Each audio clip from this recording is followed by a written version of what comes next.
دیکھیے اللہ تبارک و تعالیٰ نے کسی بھی انسان کو بگڑا ہوا پیدا نہیں کیا، بگاڑتے ہم ہیں، بلکہ اللہ کے رسول صلی اللہ علیہ وآلہ وسلم نے ارشاد فرمایا کہ ہر پیدا ہونے والا فطرت اسلام پر پیدا ہوتا ہے۔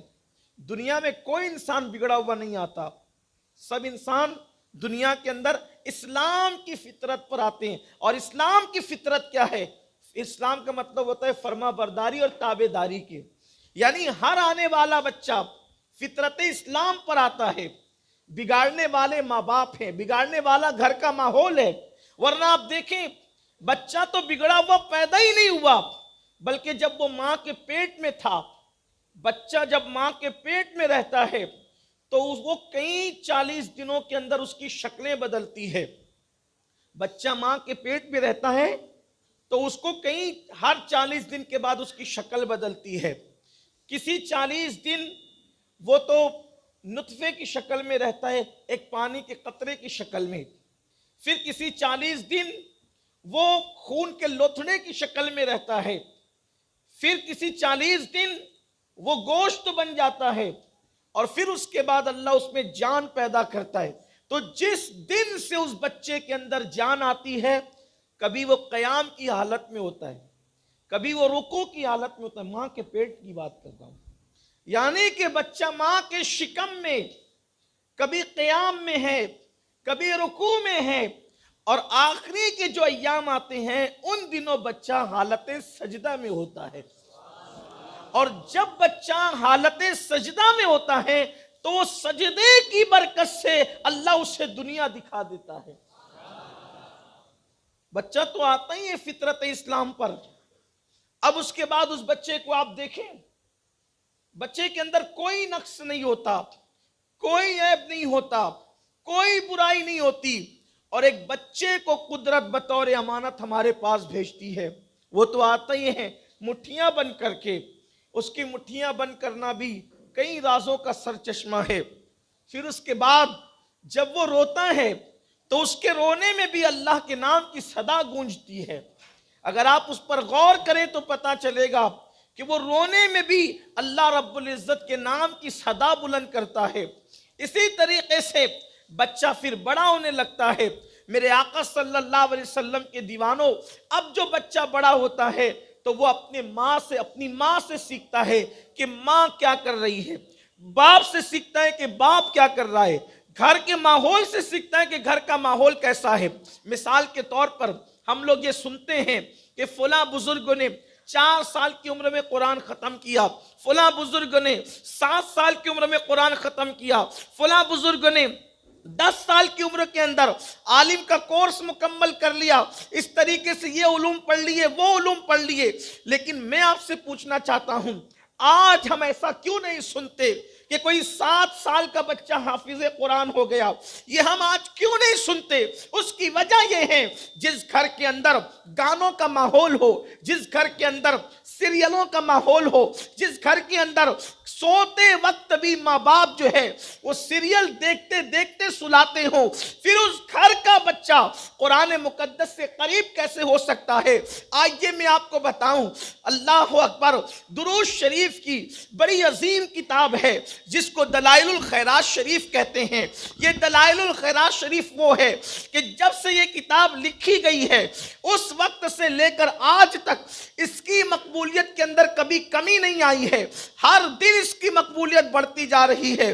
اور اہل عشق جو ہے اس کتاب کے لکھنے کے بعد ہمیشہ اس کتاب کو ورد میں رکھتے ہیں، بطور وظیفہ پڑھتے ہیں، اور یہ کتاب اتنی مقبول کتاب ہے درود شریف کی کہ اللہ اکبر، اس کے مصنف حضرت سید سلیمان جزولی رحمت اللہ تعالی علیہ، جب ان کی قبر میں ان کو رکھا گیا، دفن کیا گیا، اور برسوں کے بعد قبر کھلی تو ان کے کفن سے خوشبو آ رہی تھی، کفن بھی میلا نہیں ہوا تھا۔ جس دن ان کا انتقال ہوا اس دن انہوں نے خط بنوایا تھا، وہ خط بھی ویسا ہی تھا، کسی نے انگلی رکھ کر کے ہٹایا تو جیسے زندوں کا حال ہوتا ہے کہ انگلی رکھنے کے بعد خون ہٹ جاتا ہے پھر واپس سے خون لوٹ آتا ہے. یہی کیفیت ان کے ساتھ ہوئی اور آج بھی ان کی قبر پر جو ہے دلائل الخیرات شریف پڑھی جاتی ہے. بڑی عظیم کتاب ہے، جو اس کا ورد کرتا ہے وہ بارگاہ رسالت میں مقبول ہو جاتا ہے. لیکن اتنی عظیم کتاب جس سے دل میں عشق رسول پیدا ہو، جس سے دل میں محبت رسول پیدا ہو، اس کتاب کا پڑھنے والا حضور کی بارگاہ میں مقبول ہو جائے، اس کتاب کے لکھنے کی کوئی تو وجہ ہوگی. کتابیں لکھنے کی کوئی نہ کوئی وجہ بنتی ہے. یہ کتاب لکھنے کی وجہ کیا ہے؟ تو حضرت سید سلیمان جزولی رحمت اللہ علیہ فرماتے ہیں کہ یہ جو میں نے دلائل الخیرات شریف لکھی، اس کی وجہ صرف ایک ہے. ایک وجہ کیا ہے؟ خواتین بھی سن رہی ہیں، میں ان کی بھی توجہ چاہتا ہوں، ماں اور بہنوں کی بھی توجہ چاہتا ہوں، اس لیے کہ اگر ماں باپ چاہیں اولاد ولی بن جائے، اور ماں باپ چاہیں تو اولاد چور ڈاکو بن جائے. ماں باپ کے ہاتھ میں ہے، جیسی تربیت کریں گے ویسا ماحول بنے گا. بچوں کا دل بالکل کورے کاغذ کی طرح ہے، سادے کاغذ کی طرح. جیسے قلم جس کے ہاتھ میں ہو، کاغذ پہ جو چاہے لکھے، چاہے گانے لکھ دے، چاہے نعت لکھ دے، چاہے قرآن کی آیت لکھ دے، چاہے کفری اشعار لکھ دے، جو چاہے لکھ دے. کاغذ تو کاغذ ہے، لیکن ایک بار جب کاغذ پہ کچھ لکھ دیا ہے قلم سے، اب دوبارہ پھر کچھ لکھنے کی گنجائش نہیں رہتی. دوبارہ کچھ لکھنے کی گنجائش نہیں رہتی. دوبارہ لکھنے کی گنجائش بنتی کب ہے؟ اگر ٹائم رہا تو میں بتاؤں گا کہ کب بنتی ہے گنجائش دوبارہ لکھنے کی. پہلے میں اپنے اس عنوان پہ گفتگو کر لوں، پھر اگلے عنوان کی طرف چلیں گے اگر وقت رہا تو، کہ اس کاغذ پر لکھے ہوئے کاغذ پہ کیسے لکھ سکتا ہے اور کون لکھ سکتا ہے، وہ ہستیاں کون ہے، اس پر بعد میں بات ہوگی.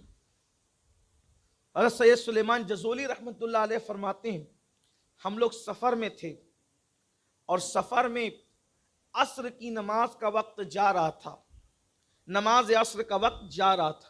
بڑے پابند تھے وہ لوگ، سفر میں بھی نماز کبھی چھوٹتی نہیں تھی.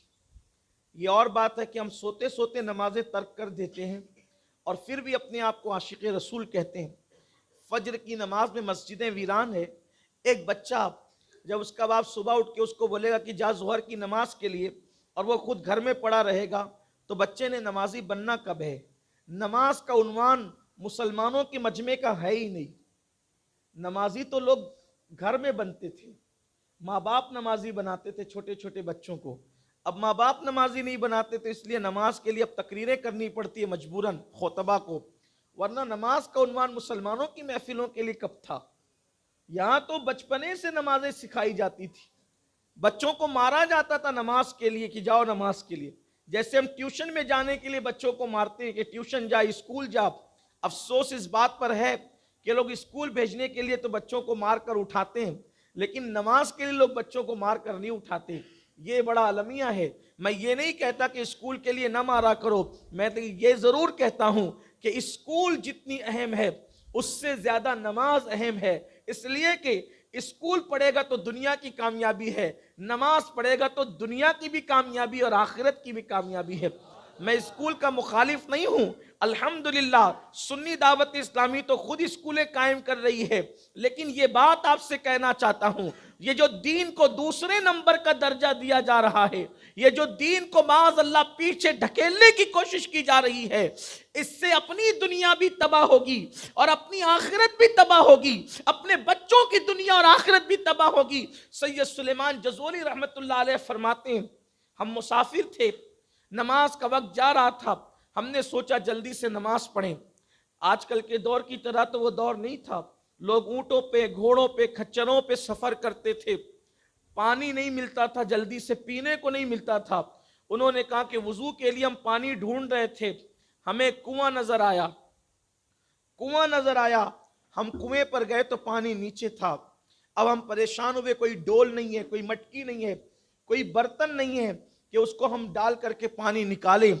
ہم نے دیکھا 4 یا 5 سال کی چھوٹی سی بچی تھی، وہ بچی ہمارے پاس آئی اور اس نے ہمیں سلام کیا. اس چھوٹی سی 4-5 سال کی بچی نے ہمیں سلام کیا اور سلام کر کے پوچھا کہ آپ لوگ کیوں پریشان ہیں؟ یہ بھی بڑا المیہ ہے، ساتھ ساتھ عرض کر دوں، آج ہمارے بچے اگر بڑوں کو دیکھتے ہیں تو ان کو کراس کر کے نکل جاتے ہیں، سلام تو انہوں نے کرنا ہی نہیں ہے، ہم نے سکھایا کب ہے؟ یہ چھوٹی سی چیز ہے، چھوٹی چھوٹی باتیں ہیں، گھر میں جانے سے پتہ چلتا ہے گھر کا ماحول کتنا دیندار ہے۔ صرف داڑیاں رکھنے سے کام نہیں چلتا، اور صرف گھر کے کسی ایک بندے کا دیندار ہونے سے بھی کام نہیں چلتا، پورے گھر میں دینی ماحول ہونا چاہیے۔ بچے سلام بھی نہیں کرتے، کوئی آ جاتا ہے تو ماں باپ کو اس وقت بولنا پڑتا ہے بیٹے سلام تو کر، اور تب پتہ چلتا ہے کہ آپ ابھی لے کر کے سبق سنانے بیٹھے ہو، سبق پڑھانے ابھی بیٹھے ہو۔ اگر آپ نے یہ سبق پہلے پڑھایا ہوتا کہ جو بھی مہمان آئے، جو بھی بڑا نظر آئے، بیٹے پہلے اس کو سلام کرنا، تو آپ کو یہ کہنے کی ضرورت پیش نہیں آتی۔ جن گھروں میں علماء کا آنا جانا ہے، جس گھروں میں دینی ماحول ہے، جیسے ہی وہاں پہنچا جاتا ہے بچے سلام کر کے فوراً دست بوسی کرتے، پتہ چلتا ہے کچھ تربیت کی گئی ہے۔ یہاں تو کوئی ماحول ہی نہیں ہے، ہمارے یہاں کوئی ماحول نہیں، اس لیے کہ ہم نے گھر سے نکلے تو ہم نے ٹاٹا کیا، ہم نے ہاتھ کے اشارے کیے۔ افسوس ہے، اور اب تو رہی صحیح کسر موبائل نے پوری کر دی ہے۔ جو کچھ اب بگڑنے میں کسر تھی وہ ساری کسر بچوں کے ہاتھ میں موبائل آنے سے وہ ساری کسر پوری ہو گئی ہے۔ ماں کو بچہ ستاتا ہے، پہلے جھنجھنا دیتی تھی بچہ ستاتا تھا، اب ماں ہاتھ میں موبائل تھما دیتی ہے، یہ بہت تکلیف کی بات ہے۔ آج تو تھما رہے ہو، کل چھیننا مشکل ہوگا، اور بہت مشکل ہوگا، اللہ کرے یہ مصیبت ہم پر نہ آئے۔ اس لیے کہ دینا آسان ہے، واپس لینا بہت مشکل ہے، اور جس دن لینا چاہو گے اس دن لے نہیں سکتے۔ اس لیے خدا کے لیے ابھی سے ہمیں کنٹرول کرنا پڑے گا۔ کون ہے جس کو اولاد سے محبت نہیں؟ جن کو اولاد سے محبت ہے وہ اولاد کی پہلے تربیت کرتے ہیں، ماحول بناتے ہیں۔ بچی نے سلام کیا، ہمارے سلام کا بڑوں کو سلام کا دستور نہیں ہے۔ آج کل لوگ ادھر سے ادھر گزر جاتے ہیں، پہچان والا دکھے گا تو سلام کریں، بڑوں کا یہ حال ہے، پہچان والا دکھے گا تو سلام کریں گے، انجان کو کوئی سلام نہیں کرتا الا ماشاءاللہ۔ اللہ کے رسول علیہ السلام نے فرمایا قیامت کی نشانیوں میں سے ایک نشانی ہے کہ لوگ پہچان والوں کو سلام کریں گے، جس کو نہیں پہچانتے اس کو سلام نہیں کیا جائے گا۔ جب یہ دیکھنا تو سمجھ جانا کہ قیامت قریب آ گئی ہے۔ حالانکہ سلام کے لیے فرمایا گیا من عرفت ولم تعرف، کہ جس کو پہچانتے ہو اس کو بھی سلام کرو، اور جس کو نہیں پہچانتے اس کو بھی سلام کرو۔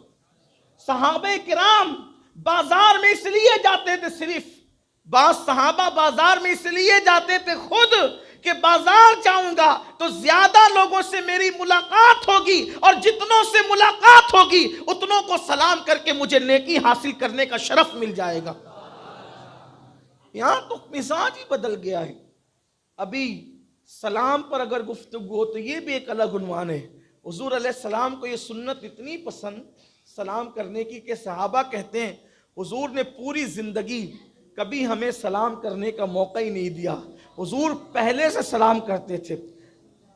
ہم کہیں چلے جائیں بچے سلام نہ کریں تو ہم کہتے یار کچھ سکھایا نہیں کہ بچے سلام نہیں کرتے، تو تم کچھ سیکھ لیتے۔ میرے نبی نے جب مدینے کے چھوٹے چھوٹے بچوں کو خود سلام کیا تو ہم سلام نہیں کر سکتے۔ یہ بھی تربیت کا حصہ ہے کہ ہم بچوں کو سلام کریں۔ بچوں کو حضور علیہ السلام مدینہ منورہ کے چھوٹے چھوٹے بچوں کو خود سلام کرتے تھے، یہ بھی ایک سنت ہے۔ آج کی محفل کچھ تربیتی ہے، مجھے بھی کچھ تربیتی عنوان دیا گیا ہے، اس لیے میں یہ چاہتا ہوں کہ تھوڑی سی آپ اور ہم بیٹھ کر کے اپنی بھی اصلاح کی بات کریں اور اپنے لیے بھی جنت میں جانے کا سامان کریں۔ حضور اکرم صلی اللہ علیہ وسلم فرماتے ہیں سلام کو عام کرو، اس سے دل کے کینے دور ہوتے ہیں، اس سے دل کے کینے ختم ہوتے ہیں۔ آپ کو کوئی سلام نہیں کرتا آپ خود کریں، جواب نہیں دیتا پھر کریں، پھر نہیں دیتا پھر کریں۔ ایک دن تو ہوگا نا جب نفرتوں کی اور محبتوں کی جنگ ہوتی ہے، تو نفرت نے کبھی نہیں جیتا ہے، جیتنا تو ہمیشہ محبت ہی نے ہے، ہمیشہ جیت محبت کی ہوتی ہے۔ اس لیے ہمیں سلام کو عام کرنا چاہیے۔ اتنا دل بڑا رکھو کہ اگر کوئی آپ کسی کو سلام کریں اور وہ جواب نہ دے، برا نہ مانو،